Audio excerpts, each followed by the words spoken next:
Olá! Nesse vídeo eu vou contar um pouquinho pra vocês como é que foi, como é que está sendo o processo de desmame da Alice. Bom, eu fiz um vídeo há 1 ano mais ou menos, perto da Alice fazer 3 anos, contando sobre todo o nosso processo de amamentação em detalhes, desde o começo até aquele momento, que era perto dos 3 anos dela. O que vocês não sabem é o que aconteceu depois disso, porque depois disso teve a minha gravidez e teve o nascimento da Júlia, e aí a gente teve algumas mudanças, e é isso que eu vou contar pra vocês nesse vídeo. Bom, já contei lá no outro vídeo, mas só contextualizando aqui, a gente fez livre demanda até uma certa idade dela, que eu não lembro qual era, sem limitar nada, nem lugares, nem nada. E aí a partir de 1 ano e meio, 2 anos, eu também não lembro, eu não lembro exatamente que data que foi, mas eu comecei a conduzir ela a que eu amamentasse ela ainda na hora que ela quisesse, mas no sofá ou na cama, porque senão eu ficava com muita dor nas costas de ficar amamentando ela em qualquer lugar. Então eu comecei a limitar lugares. Só que a gente passava o dia inteiro em casa, pandemia e tal, e ela mamava muitas vezes. E esse muito era do nível, me perguntavam quantas vezes ela mamava por dia, eu não fazia ideia, porque era muitas vezes mesmo. Lá pelos 2 anos e meio, mais ou menos, eu não lembro exatamente, mas foi um período que eu percebi que ela começou a reduzir a frequência que ela mamava. Ela começou a pedir pra mamar muito menos durante o dia do que ela costumava fazer antes. Eu acredito que tenha sido mais pela maturidade mesmo, pela idade. Ela vai crescendo, ela vai descobrindo outras maneiras de se regular emocionalmente, porque a verdade é que esse monte de mamadas por dia muito tinha a ver com conforto, com conexão, querer se acalmar em algum momento que ela não estava se sentindo tranquila, segura. E a amamentação é muito isso também, né? Ela não é só nutrição, ela é essa tranquilidade, esse conforto pro bebê, essa segurança. E então, com 2 anos e meio em diante, eu notei que ela começou a fazer isso muito menos. Às vezes ela se machucava, em vez de ela querer mamar imediatamente, ela ia pro colo, às vezes do pai dela, que tava já mais tempo com a gente, por causa da pandemia, ele começou a estar mais tempo, o dia inteiro também junto. Então, às vezes ela pedia colo, às vezes ela queria conversar, às vezes ela pedia pra eu ler um livro, coisa mais fofinha. Ela ainda gosta de ler livro, às vezes, quando ela tá muito irritada. E aí foi um processo gradativo, até perto dos 3 anos, que foi onde eu parei a história no último vídeo. Quando faltava 2 meses pra fazer 3 anos, ela já mamava pouquíssimas vezes por dia, mas ainda mamava todos os dias. Só que aí eu descobri a gravidez. E aí, com a gravidez, veio 2 detalhes. Um dos detalhes é que começou a doer muito pra amamentar, especialmente lá das 12 para as 20 e poucas semanas. E o outro detalhe é que eu comecei a me preocupar como é que a gente faria quando a Júlia nascesse, e nem sabia que era a Júlia ainda, né? Mas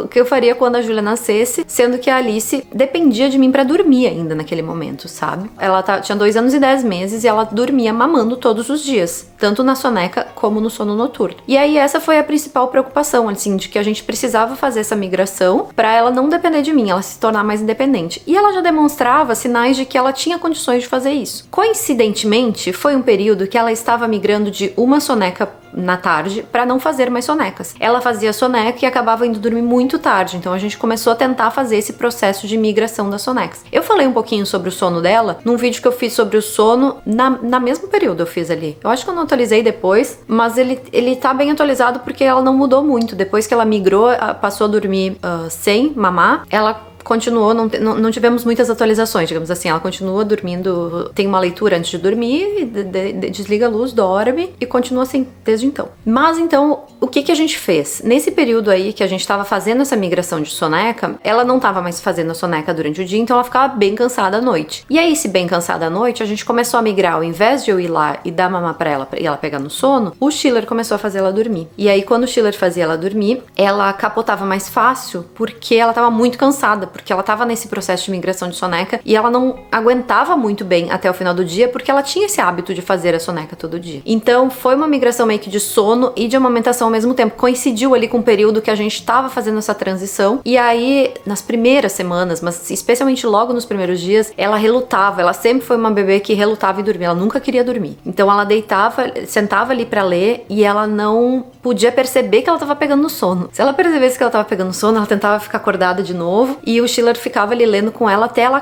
capotar mesmo, porque ela não aguentava mais. Mas foi nos primeiros dias isso. Quando passou alguns dias ali, ela passou a associar que aquele momento era o momento da leitura e que ela ia dormir, ela começou a ficar mais tranquila e relaxada e ela pegava no sono. Eu acho que foi assim um mês ainda que ela pegava no sono assim enquanto o Schiller tava lendo, e aí ele depois desligava a luz, ajeitava ela ali e deixava ela. Depois, com o tempo, ela passou a aceitar que a gente vai ler, depois de ler a gente vai dormir, e daí ela deitava, desligava a luz e dormia. Hoje em dia acontece assim, é bem mais simples. Alguns dias até que passa um pouco do horário, às vezes ela nem lê.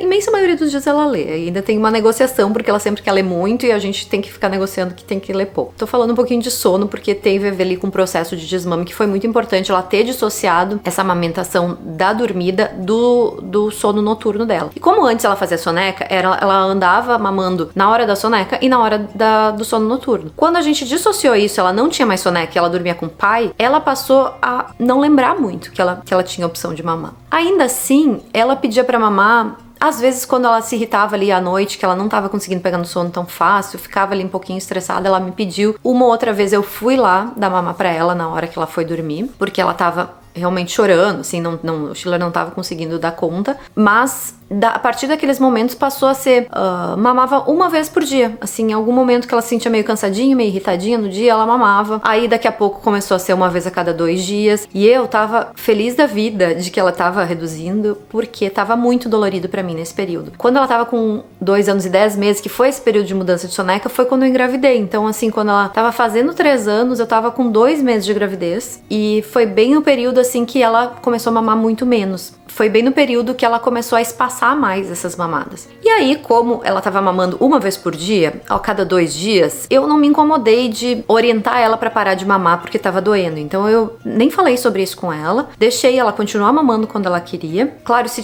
ela tivesse mamando muitas vezes, tivesse me incomodando muito, eu teria orientado, talvez eu teria pedido pra não mamar, eu teria feito alguma coisa. Mas como era uma vez, eu deixava ela mamar ali um pouquinho enquanto que eu aguentava, direcionava pra alguma outra coisa depois, pra não precisar ficar muito tempo ali naquilo porque tava incomodando. E aí o que aconteceu? Chegando lá perto de 20 e poucas semanas, começou a doer bem menos pra amamentar. Só que coincidentemente foi um período em que o meu leite modificou, porque acontece isso, não sei se é todas as gravidezes, mas acontece isso durante a gravidez, de o leite diminuir e às vezes se transformar em colostro, que foi o caso que aconteceu comigo. Lá pelas 24, 25 semanas, 26 talvez, não lembro, o meu leite deixou de ser o leite formado, que era o que ela costumava mamar, e passou a ser muito mais parecido com colostro. E ela comentou, eu perguntava antes pra ela, e o leite, tá igual? O gosto tá igual? E ela falava, sim, tá igual, tipo assim, né? Devia estar pensando, que mãe louca, o que ela tá perguntando? Mas ali por essas semanas, assim, ela falou, eu vi que ela tinha saído do peito um pouco, assim, sabe? Mamava um pouco, saía,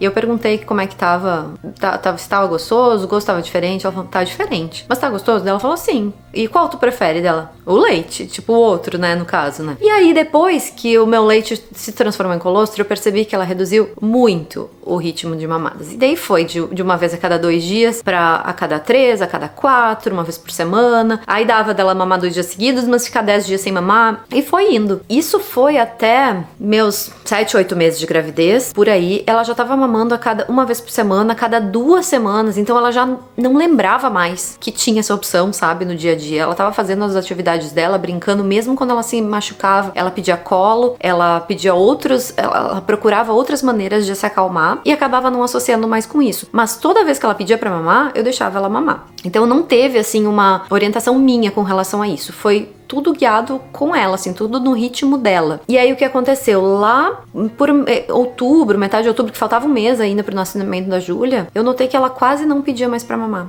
A última vez que ela pediu antes do nascimento foi metade de outubro. E aí a gente teve visita de uns amigos aqui, final de outubro, e a amiguinha dela, que tem mais ou menos a idade dela, tava mamando. E ela olhou e falou assim, eu não mamo mais, ela falou. E aí a gente até perguntou, né, nosso amigo falou pra ela assim, é que mamar é coisa demais de bebezinho, né, e daí ela falou, não, a Summer mama. E ela é criança grande. Mas ela gosta. Eu sou criança grande, eu não gosto. Eu acho que eu comentei ali com eles que ela tava pedindo só muito, eventualmente, quando tava muito chateada, muito incomodada. Acho que ela deve ter escutado isso, porque ela andou comentando no dia seguinte, assim, eu só mamo quando eu tô muito incomodada, alguma coisa assim, sabe? E aí ficou por isso. Ela mamou a última vez, a última metade de outubro, um mês antes da Júlia nascer. Júlia nasceu, ela viu a Júlia mamar desde o início. Ela falava de mamar, ajudava, prestava atenção atenção, acho que ela quer mamar, participava do processo ali, acho que ela quer mamar, será que ela tá com fome? Fica vendo o tempo inteiro, fica ali fazendo carinho na irmã. E ela não pediu pra mamar e não tocou nesse assunto mais. E a gente pensou, talvez ela tivesse desmamado. E aí, um mês depois que a Júlia nasceu, ela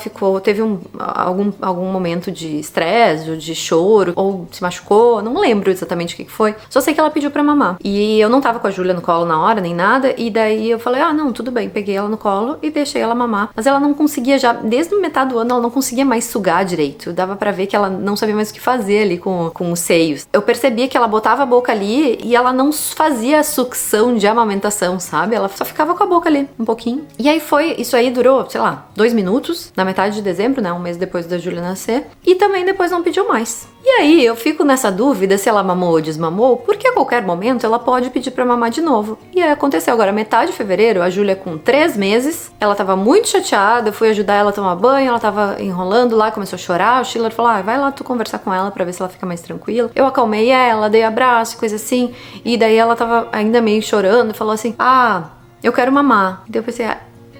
Eu perguntei pra ela, tu quer mamar? Por que tu quer mamar? Ela, eu tô muito chateada. E deu, tá, tudo bem. Aí eu deixei ela mamar de novo, isso foi semana passada, eu acho que foi. Ela mamou assim, por 10 segundos, eu acho. E saiu e me deu um abraço. E ficou. Então é assim. Eu não tinha feito essa atualização, esse vídeo ainda, porque eu tava pensando, quando eu perceber que aconteceu o desmame, eu venho aqui e conto como é que foi o processo. Porque senão eu vou ter que ficar atualizando toda vez e toda vez. E assim, ela desmamou? Eu acho que eu já posso considerar que ela desmamou. Que ela chegou a ficar 2 meses sem pedir o peito. Quando pediu, ficou por 10 segundos. Então, eu acho que mesmo que ela peça eventualmente pra mamar, quando estiver chateada, alguma coisa assim, e fique aquele minutinho ali, eu acho que não dá mais pra considerar que ela mama, né? E era isso que eu queria atualizar pra vocês. Então acho que eu posso dizer, eu imagino que eu posso dizer que ela desmamou. E desmamou de uma maneira muito natural e muito que partiu dela, obviamente impactada ali pelos efeitos da minha gestação, né? Que tiveram alguma influência. Mas eu acho que a gente pode dizer que ela desmamou de uma maneira bem suave, bem natural, bem gentil. Não precisei fazer esforço nenhum, aconteceu super naturalmente. Com 3 anos, 3 anos e meio, por aí, podemos dizer. E acho que é isso. Independente dela pedir pra mamar alguma outra vez ou não, eu fico muito feliz da gente ter atingido o nosso objetivo, que era que o processo fosse algo natural, tanto pra ela como pra mim. Não teve em nenhum momento, a gente não forçou nada, não teve alguma imposição sobre poder ou não poder mamar mais, ou de, não, choro, qualquer coisa assim, não teve nada. Foi muito suave, muito fácil até. Se alguém me dissesse, quando ela tinha 2 anos e pouco, que ela ia desmamar com 13 e pouco, eu ia dizer, será? Não parece, porque ela mamava muito mesmo, muitas vezes. E pra tudo, o tempo inteiro, e dormia mamando. Então, mesma coisa se alguém me dissesse que ela ia dormir sem mamar e tranquilamente com 3 anos, lá quando ela tinha 2 anos e 10 meses, eu também não ia acreditar. Mas acontece, eu acho que precisa de um período, às vezes a criança precisa de um período de maturação ali emocional, dependendo da idade que ela tá. E depende muito de criança pra criança também, né? Talvez pra uma outra criança vai ter sido antes, talvez pra outra criança ainda vai ser bem depois, talvez depende muito de como é essa relação de mãe e filha, filha ou filho, né? Eu acho que cada processo é individual, para algumas famílias vai ser bem antes, para outras famílias vai ser bem depois. E é interessante, eu recomendo que se respeitem esses processos, seja o processo da mãe ou seja o processo da criança. Às vezes a mãe precisa muito dessa liberação da amamentação, que é cansativa, e independente disso, ela pode ser feita de uma forma gentil, de uma forma respeitosa para ambas as partes. Meu objetivo, dando esse nosso relato, era contar para vocês que dá sim pra ser, e é muito legal quando a gente consegue, é muito gostoso saber que a gente conseguiu concluir essa história bonita da amamentação de uma maneira muito gentil, muito amorosa. Então é isso. Se vocês ficaram com alguma dúvida, talvez eu esqueci alguma coisa aí no meio do processo, me perguntem aqui. Espero que sirva de inspiração para outras famílias. Se gostaram, não se esqueça de se inscrever no canal e a gente se vê no próximo vídeo. Um beijo.